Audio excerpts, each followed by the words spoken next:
Hello students, last class में हमने ये बात की थी कि कोई चार्ज पार्टिकल किसी मैग्नेटिक फील्ड में अगर एंटर करता है तो उसका पाथ कैसा होता है। तो उसका हमने पहला केस लास्ट लेक्चर में कर चुके थे। अब हम बात करते हैं दूसरे केस की। दूसरा केस क्या है, यहाँ पर देखिए। दूसरा केस ये है बेटा, दूसरा केस ये है कि व्हेन चार्ज पार्टिकल enters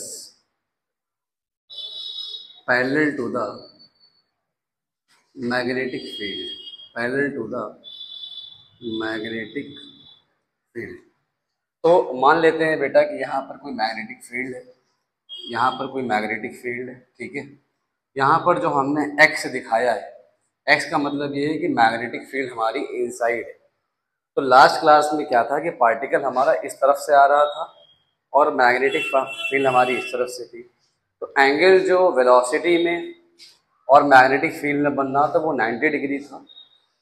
तब हमने आपको बताया कि इसका पाथ सर्कुलर होता है, लास्ट लेक्चर में हमने बात की। यहाँ पर हम क्या सीखने वाले हैं कि जब चार्ज पार्टिकल मैग्नेटिक फील्ड में पैरेलल एंटर करता है, यानी कि मैग्नेटिक फील्ड हमारे इनसाइड है, तो मान लेते हैं ये हमारा चार्ज है और चार्ज भी इस तरफ से आ रहा है। जिस तरफ मैग्नेटिक फील्ड है उस तरफ से ही चार्ज पार्टिकल भी आ रहा है। तो इससे पहले मैंने आपको बताया लेक्चर्स में कि जब भी कोई चार्ज पार्टिकल किसी मैग्नेटिक फील्ड में एंटर करता है तो उस पर क्या लगता है, उस पर फोर्स लगता है। कितना फोर्स लगता है ये भी बताया हमने। उस फोर्स का फॉर्मूला जो होता है वो होता है F is equals to Q V vector cross B vector. F vector हो जाएगा। अब आपको मैंने लास्ट लेक्चर में ये बताया बेटा कि जब क्रॉस को हटाते हैं तो साइन लिखते हैं। तो क्रॉस को हटाया तो क्या लिख दिया, साइन लिख दिया। तो एफ का फॉर्मूला ये भी लिख सकते हैं हम।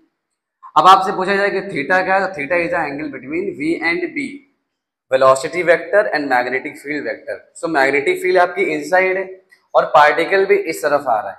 तो आप ये देखिए कि दोनों ही वेक्टर का डायरेक्शन एक तरफ है, तो एंगल कितना होगा, तो हम ये बोलेंगे theta will be 0, hence F is equals to Q V B sine 0।